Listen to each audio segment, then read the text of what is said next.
మన ఫ్యామిలీ అందరికీ హై అండి. మొన్న ఒక వీడియో పెట్టాను కదా, ఒక సిస్టర్ని పుట్టింటికి పంపించడానికి కూడా అత్తామామలు పంపించట్లేదు నానా మాటలు అంటున్నారు అని వీడియో పెడితే, ఆ వీడియోకి ఒక అమ్మ కామెంట్ పెట్టారు. ఏమనంటే, అమ్మ అందరూ ఇలా ఉండరు, నేను ఎంతో ఆస్తి సంపాదించాను, కానీ నా కోడలు వచ్చిన తర్వాత ఇప్పుడు ఎన్నో కష్టాలు పడుతున్నాను. అంటే నా ఆస్తి అయితే కావాలంట, కానీ తనకి నేను అవసరం లేదంట. అలా కోడళ్ళ వల్ల బాధపడే అత్తలు కూడా ఉన్నారు అని. అయితే అది నిజమే అండి. నేనైతే చెప్పాను వీడియోలో, అందరు అత్తామామలు ఇలా ఉండరు, అందరు కోడళ్ళు అలా ఉండరు.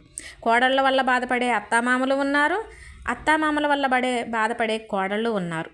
కానీ ఇవన్నీ కూడా మనం ఒకళ్ళ మీద ఒకళ్ళ కక్షలు పెంచుకోవటానికి తప్పితే వేరే ఏమీ లేదు. మనం పోతా పోతా కట్టుకుపోయేది ఏమీ లేదు. ఉన్నన్ని రోజులు కూడా సంతోషంగా ఉండాలి. అత్తామామలు మంచి చెప్పాలి, అలాగే మంచి చెప్పిన మాటలు కోడళ్ళు వినాలి. అంతేగాని అత్తల మామలు పెత్తనాలు చూపించకూడదు, కోడళ్ళేమో గర్వం చూపించకూడదు. అంతే కదా.